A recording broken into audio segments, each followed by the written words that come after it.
जय गुरुदेव गणेश जी। जय गुरु माँ रिद्धि सिद्धि जी। जय माता की। दोस्तों, आप सभी का स्वागत है हमारे YouTube चैनल महाकाली ज्योतिष साहिल में। मैं ज्योतिष साहिल आज आपसे हमारे चैनल पर चल रही वास्तुशास्त्र की सीरीज में आज बात करने जा रहा हूँ तीसरी वीडियो में, जिसमें आज हम चर्चा करेंगे दक्षिण मुख के मकान में।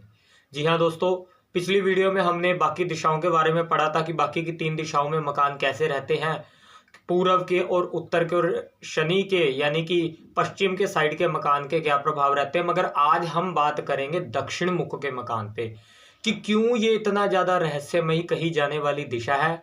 इस दिशा में अगर आपके घर का मुख्य द्वार है तो कैसा प्रभाव ये आपके ऊपर डालता है। दक्षिण मुख का जेड़े घर का थ्योरी है, आप ऐसा समझिए कि साउथ फेस हाउस की जो थ्योरी है वो आज तक सबसे ज्यादा चर्चित है और कहीं ना कहीं आने वाले समय में भी सदा बनी रहेगी, क्योंकि ऐसी रहस्यमयी घटनाओं का सामना ऐसे घर में रहने वाले को करना पड़ता है कि जो अपने आप में ही खोज करने के लायक बात है। बहुत ही कम ऐसे चांस होते हैं कि दक्षिण मुख मकान में रहने वाले व्यक्ति को कोई परेशानी नहीं है। नहीं तो कोई भी ऐसा घर नहीं होता जो दक्षिण मुख में बना है जिसका मुख्य गेट यानी घर का मुख्य द्वार दक्षिण यानी साउथ की तरफ है और उसको कोई दिक्कत नहीं है। ऐसा तो बहुत ही ज़्यादा कम देखने को मिलता है। तो लाल किताब के अनुसार क्या इसका उपाय है, लाल किताब का इसके बारे में क्या कहना है, क्योंकि दोस्तों लाल किताब ज्योतिष विद्या में ही सबसे ज़्यादा दक्षिण मुख घर का यानी साउथ फेस हाउस के बारे में चर्चा करी गई है। और कहीं भी किसी भी अन्य ज्योतिष ग्रंथ में इतना ज़्यादा वर्णन नहीं मिलता और इतना रहस्य नहीं जानने को मिल रहा जितना ज़्यादा लाल किताब ज्योतिष विद्या का इसके बारे में कहना, और उपाय भी कहीं ना कहीं इसी में बताए गए हैं। और जो बातें या जो रहस्य बताए गए हैं वो बिल्कुल वैसे सटीक बैठते हैं लगभग सभी के घर में जिनका साउथ की तरफ मकान है। तो शुरू करते हैं। दक्षिण मुख का मकान यानी कि दक्षिण दिशा। सबसे पहले तो आपको ये समझना है कि दक्षिण दिशा है क्यों महत्वपूर्ण। देखिए, दक्षिण दिशा के जो स्वामी है ना वो यमराज है। जी हाँ, आपने सही सुना, दक्षिण दिशा में यमराज का यम देवता का वास है। तो इस तरफ से जो घर होगा उस तरफ से आने वाली हवा नकारात्मक प्रभाव की मानी गई है। अब ऐसा नहीं है कि मैं यहाँ पर ये कह रहा हूँ कि यम देवता यानी मृत्यु के देवता नकारात्मक स्वरूप है, वो नकारात्मक नहीं है, परंतु इस तरफ से आने वाली वास्तुशास्त्र के अनुसार लाल किताब के अनुसार आने वाली हवाएं नकारात्मक प्रभाव देती हैं। अब भाई जब दक्षिण की तरफ आपका मकान का मुंह है तो दक्षिण की तरफ से आने वाली हवा जो आपके घर में एंट्रेंस करेगी तो वो खराब प्रभाव ही देगी। इस घर को ग्रहों के अनुसार क्या कहा गया, ग्रहों के अनुसार लाल किताब में आप ध्यान से सुने कि आपको जो मंगल ग्रह है उसको 2 रूप में लिया गया। एक तो मंगल नेक, एक कहा गया मंगल बद। अब भाई मंगल नेक और बद को आप ऐसे समझे, जो अच्छे प्रभाव का मंगल है, मंगल का रूप है वो नेक है, जब मंगल बुरा प्रभाव देता तो बद। तो जो दक्षिण दिशा में ये घर होता है इसको मंगल बद का घर कहा गया यानी कि बुरे प्रभाव वाला। अब मंगल पराक्रम का ग्रह है, युद्ध का ग्रह है। अब जब मंगल मंदा तो भाई बिना बात की लड़ाइयां इत्यादि ये सब कुछ देखने को मिलता है। अब बात आ जाती है कि इस घर में किस तरह की निशानियां देखने को मिलती है हमें। इस घर में कलेश बिना बात के छिड़ा ही रहता है। इस घर के लोग जितना मर्जी कमा ले कभी पूरा ही नहीं पड़ता, पर ज्यादातर चांस तो हमने यही देखे हैं कि उनका काम करने का मन ही नहीं करता या काम वो कर ही नहीं पाते क्योंकि उनके काम बनते ही नहीं है। छोटी छोटी सी बात को लेकर लड़ने के लिए इस घर में सभी मरने मारने को उतारू रहते हैं। बीमारी सबसे बड़ी समस्या, इस घर के लोगों को कोई ना कोई बीमारी चलती ही रहती है और अगर एक ठीक होता है तो दूसरा मंजे पर आकर गिर जाता है। ऐसा देखा गया है दक्षिण मुख के मकान में कि एक ठीक हुआ दूसरा गिर गया। अभी सर में दर्द हो रहा था, फिर कल पैर में दिक्कत आ गई, फिर पैर का दर्द ठीक हुआ नहीं था तो आपके आंखों में दिक्कत आ गई, आंखों की प्रॉब्लम गई नहीं थी तो पेट में दिक्कत आने लगी। हाँ जी, पेट से एक बात याद आई, खास कर एक खून से संबंधित, क्योंकि मंगल खून है शरीर में, खून से संबंधित जैसे बीपी या कोई ऐसी बीमारी जो खून से रोग है या फिर पेट जो मंगल कहा गया है शरीर में, उससे संबंधित बीमारियां तो चलती चलती रहती हैं लोगों को, या डायबिटीज वगैरह ऐसी बीमारियां इस घर में रहने वाले लोगों को होती हैं। अब बात यह आ जाती है कि आपको एक और बात बताता हूँ कि मंगल बुध का घर एक्टिव है या डी एक्टिव है, ये कैसे जाने। अब भाई मंगल बुध वाले घर की यानी साउथ फेस मकान के एक्टिव होने का आपको सबसे बढ़िया मैं बताता हूँ कि एक्टिव ये कब होता है और कैसा होता है इसका एक्टिव होना, इसकी निशानी क्या, कैसे समझे कि घर एक्टिव है। देखिए वैसे तो भाई सबसे पहली निशानी कि इस घर के अन्य 3 दिशाओं में कोई भी दरवाजा निकालने की जगह नहीं है। यानी कि दूसरे शब्दों में हम बात करें तो दक्षिण दिशा के सिवाय आप अगर कोशिश करें कि मैं किसी और दिशा में यहां से बंद कर कर दरवाजा निकाल लूं तो अन्य 3 दिशाओं में कुछ ना कुछ बना होता है, इंसान नहीं कर सकता। पहली निशानी तो ये। अब दूसरी निशानी, घर के आसपास बिल्कुल साथ में या थोड़ी सी दूरी पर, मगर बहुत ज्यादा नहीं, कोई ना कोई पेड़ जरूर होगा, खास कर कर अगर पीपल का या बोड़ का पेड़ हो तो, यानी जिसको वट वृक्ष कहते हैं। अगर कोई भी पेड़ हो घर के आसपास और उसकी छाया दिन में कभी भी अगर आपके घर पर पड़ती हो तो भी समझिए कि आपका घर एक्टिव है, मंगल वाला, यानी दक्षिण मुख मकान। फिर तीसरी निशानी कि आपके घर के सामने अगर उजाड़ जगह पड़ी है, जो सबसे खतरनाक निशानी है, आपके घर के सामने या तो कोई घर बना नहीं है, जगह एकदम उजाड़ वीरान पड़ी है, या फिर अगर आपके घर के सामने कोई जगह है, कोई दुकान है या कोई मकान है तो वो खाली है, ये सबसे मंदा प्रभाव देता है। और चौथी निशानी ये कि आपका घर गली में है, गली में यानी थोड़ी खुली गली में है, बिल्कुल छोटी गली में नहीं है। ये निशानियां बिल्कुल सिद्ध कर देती है कि भाई घर पूरी तरह से एक्टिव है और बुरा प्रभाव दे रहा है। अब बात आ जाती है जिनके डीएक्टिव होता है यानी नहीं नकारात्मक प्रभाव देता है, ये बहुत ही ज्यादा रेयर केस है, हजारों लाखों में कोई एक ही घर होता है।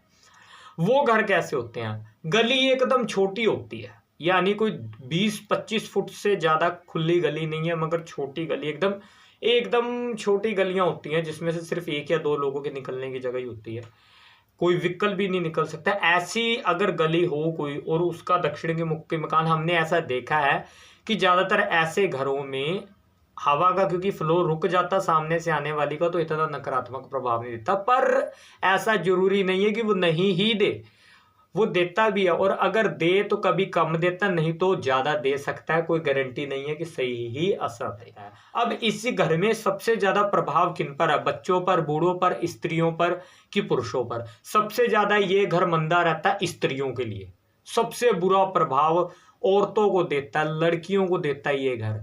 पुरुष फिर भी कहीं ना कहीं थोड़ा आराम से रह सकते हैं, मगर ये मंदा प्रभाव देता है। मैं आपको लाल किताब की वो बात पढ़कर दिखाने लगा हूं कि जो लाल किताब में इसके बारे में दे रखा है।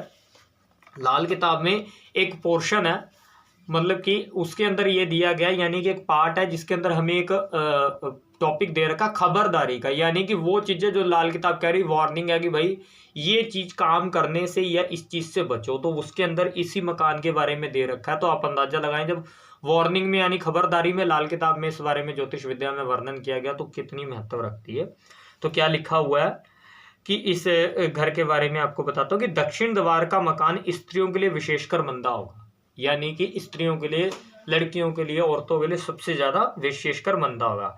आदमी भी कोई ही सुखी हो पाएगा, यानी कोई आदमी भी शायद ही हो जो सुखी हो, नहीं तो स्त्रियों के लिए तो 100% ही बुरा है। रंडवों के रहने की जगह या मातम की जगह हुआ करती है, यानी कि इस घर में स्त्रियों की जान तक के खतरे हैं, यानी अगर विवाहित पुरुष रह रहा तो उसकी स्त्री की जान तक को खतरा हो जाता है, ऐसा भी देखा गया। और ये कॉमन केसेस हैं, अगर रेयर नहीं है, स्त्रियों की यहाँ पर जान को खतरा बना ही रहता है। बड़ा दरवाजा या मुख्य गेट दक्षिण से हटाकर उस तरफ सिर्फ रास्ता रखकर किसी दूसरी तरफ, उसी गली में किसी दूसरी तरफ के द्वार कर लिया करते हैं। अब भाई यहाँ पर उसने क्या ऑप्शन बताया है कि वो कहता है कि अगर तो इस जगह से चेंज कर कर दूसरी तरफ मुख्य दरवाजा कर लिया जाए तो ठीक है। अब यहाँ पर दक्षिण मुख का इसने एक और बताया कि अगर कोई दूसरी जगह करने का मिले, रास्ता निकालने का, इस गेट को बंद करने का, तो आपके लिए बढ़िया रहेगा किसी और दिशा में से मेन गेट निकालें। मगर अब दिक्कत यही है कि मैंने पहले ही बता दिया कि अगर ये घर एक्टिव है तो मोस्टली केसेस में आपको कहीं और निकालने को नहीं मिलेगा। अब मुद्दे की बात पर आते हैं कि अब लोग कहते हैं भाई पंडित जी इसके उपाय क्या हैं। साहिल जी इसके उपाय क्या हैं, तो अब मैं आपको बताता हूँ उपाय। सबसे पहले लाल किताब के अनुसार इसके उपाय बताए गए हैं। उपाय नंबर 1, जब भी घर में आटा लेकर आए तो कम से कम 10 किलो आटे में उसके 10वें हिस्से का यानी 1 किलो चने पिसवाकर, चने जो हम खाते हैं ना, चने को एक चने वो होते हैं जो हम सब्जी बनाकर खाते हैं, एक चने वो होते हैं जो हम वैसे रूखे खा लेते हैं, वो चने को पिसवाकर मतलब छिलके उसके हटवाकर उसको पिसवाकर उसके उसके मतलब कि जो पाउडर बन जाएगा उसका आटा ही कह लीजिए, उसको उस आटे में मिक्स करके यानी 10 किलो आटे में 1 किलो चने मिक्स करें अगर आप, तो उसकी अगर आप रोटी बनाएंगे तो आपके घर में मंगल बन के इस घर के प्रभाव से आपको बचाव आएगा। अब आपको अगला उपाय बताता हूं कि अगला उपाय क्या। अगला उपाय अति प्रभावी माना गया है।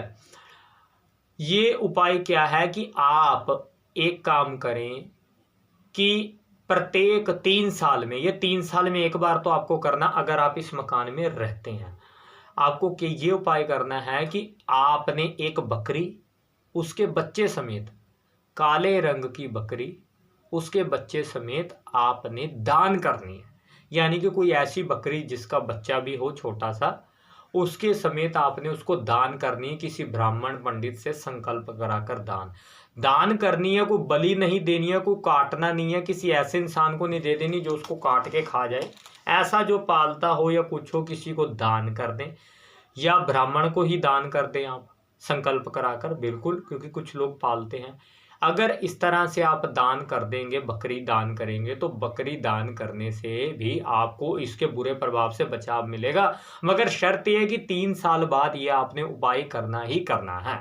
अब बात आ जाती है तीसरे नंबर पे कि लोग कहते हैं कि अगर 3 सालों बाद करना भूल गए तो ये तो भाई हमें टांगेगा, हमें तंग करेगा।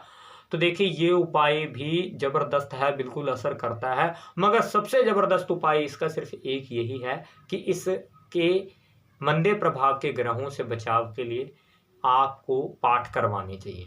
पाठ, जी हाँ, इसका एक पाठ होता है जो हम विधिवत तौर से किया करते हैं। हम किसी भी दक्षिण मुख के मकान का है, हमारा एक्सपीरियंस रहा है कि हम इसके घर के पाठ किया करते हैं, जो कुछ समय यानी कुछ दिन लगाकर उस घर में बैठकर किए जाते हैं, पूरे विधान से किए जाते हैं। हवन होता है दशांश का, उसके बाद इस घर का प्रभाव हमेशा के लिए बंद हो जाता। आपको गेट भी फिर चेंज करने की कहीं से ज़रूरत नहीं है, आपको कहीं जाने की ज़रूरत नहीं है। तो पाठ कैसे किया जाता है, ये गुप्त विधि है। अगर आप करवाना चाहते हैं तो स्क्रीन पर दिए गए हमारे नंबरों से आप हमसे संपर्क कर सकते हैं। आप हमारे से परामर्श ले सकते हैं। परामर्श लेना बिल्कुल फ्री ऑफ कॉस्ट है, कोई आपसे फीस नहीं ली जाएगी। मगर अगर आप हमारे से संकल्प के बारे में बात करते हैं तो उसके ऊपर कितनी आपको दान दक्षिणा लगेगी, क्या कुछ लगेगा, जो हमारी बिल्कुल फीस अफोर्डेबल है। मैं पहले भी कहता हूँ, आपको बिल्कुल बताया जाएगा कि कैसे करना है। 100% अगर इसका आप मेरे से पूछेंगे कि पंडित जी उपाय क्या, तो देखिए 100% असर सिर्फ इसका एक ही है कि इसके उपाय ही असली हल है। जो पाठ किया जाता है, पाठ द्वारा इसका हल किया जाता है। अन्य जो उपाय हैं उसको समय समय पर रिपीट करना पड़ता है, जिससे इसका मंदा प्रभाव से बचाव होता रहता है, मगर पाठ इसका सबसे बढ़िया रिजल्ट है। तो अगर आप हमसे, हमारी बात से आपको सही लगती है, अगर हमारी बात आपके लिए सटीक बैठती है, तो आप हमारे से परामर्श ले सकते हैं, आप पाठ से संबंधित कोई भी सलाह ले सकते हैं। और अगर आप कुंडली दिखाना चाहते हैं तो हम लाल किताब ज्योतिष विद्या के अनुसार बढ़िया कुंडली बनाते हैं, जिसके अंदर हम कुंडली मैच भी करते हैं, कुंडली देखते भी हैं, मकान की कुंडली भी बनाते, वास्तुशास्त्र से संबंधित भी या तंत्र संबंधित सलाह भी आपको हम देते हैं। तो अगर आप करना चाहते हैं, आप हमारे दिए गए नंबरों पे हमसे संपर्क करें, और हमारी फीस बिल्कुल कुंडली की भी अफोर्डेबल है। सो दोस्तों, आज के लिए बस इतना ही था। वीडियो अगर अच्छी लगी तो वीडियो करें, लाइक करें, शेयर करें, कमेंट करें। और मैं ये बार बार देख रहा हूँ कि हमारी वीडियो जितने लोग देख रहे हैं उसमें से काफ़ी ज़्यादा लोगों ने अब तक चैनल को सब्सक्राइब नहीं किया। चैनल को प्लीज़ सब्सक्राइब करें, बेल आइकन को प्रेस करें, और आगे भी ज़रूरतमंद लोगों तक ये ज्ञान पहुंचाएं, क्योंकि हम हमेशा ये कोशिश करते हैं कि हम आपके लिए वो ज्ञान लेकर आए जो आज तक ना आपने कभी देखा हो, ना कभी सुना हो। तो आज के लिए बस इतना ही था। जय माता की।